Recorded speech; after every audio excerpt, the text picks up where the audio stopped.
جمعہ کے دن ایک ساعت اجابت بھی ہے. نبی اسلام نے فرمایا کہ ایک گھڑی ایسی ہے، لمحہ ایسا ہے جمعہ کے دن کہ جب انسان دعا مانگے تو اس کی دعا اللہ رب العزت کے ہاں قبول ہو جاتی ہے. اس کو ساعت اجابت کہتے ہیں.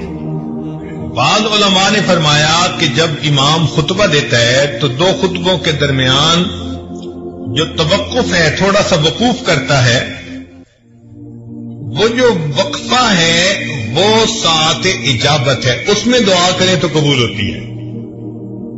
لیکن دوسرے علماء نے یہ کہا، محققین نے، کہ سیدہ فاطمہ الزہرا رضی اللہ تعالیٰ عنہا کی روایت ہے، وہ فرماتی ہیں کہ جمعہ کے دن عصر اور مغرب کے درمیان اللہ نے ساعت اجابت رکھی ہے. لہذا جو آدمی جمعہ سے دن عصر سے مغرب کے درمیان عبادت میں بیٹھا رہے، دعا کرتا رہے، تو یقیناً اس کی دعا اللہ رب العزت کے ہاں جلدی قبول ہوگی.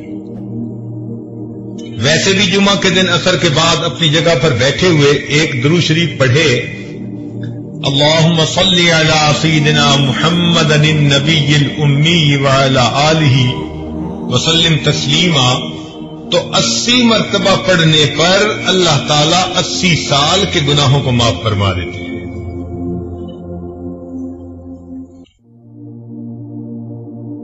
یہ جو اجتماع ہے اس کی اللہ کے ہاں بڑی اہمیت ہے.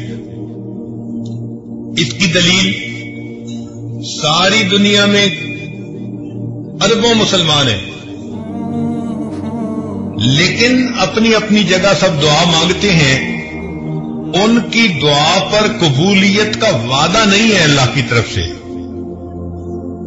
لیکن اگر اس میں سے چند لاکھ میدان عرفات میں حج کے موقع پر اکٹھے ہو جاتے ہیں تو اب ان کا اکٹھے ہو کر دعا مانگنا اللہ کو اتنا پسند آیا، فرمایا کہ میدان عرفات میں جو بھی دعا مانگتے ہیں اللہ تعالیٰ سب دعائیں قبول فرما لیتے ہیں.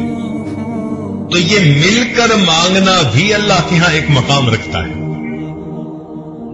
ایک بزرگ تھے، مجمع میں دعا مانگتے، کہتے دعا قبول ہو گئی. کسی نے کہا کہ حضرت آپ کو کیسے پتا؟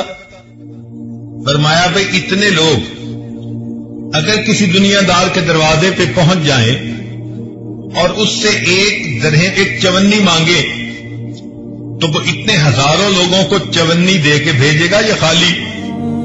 اس نے کہا جی اتنے لوگوں کو تو خالی نہیں بھیجے گا، لحاظ کرے گا. فرمایا اس سخی کے لیے چونی دینا مشکل کام ہے، اللہ رب العزت کے لیے اپنے بندوں کو معاف کر دینا یہ آسان کام ہے.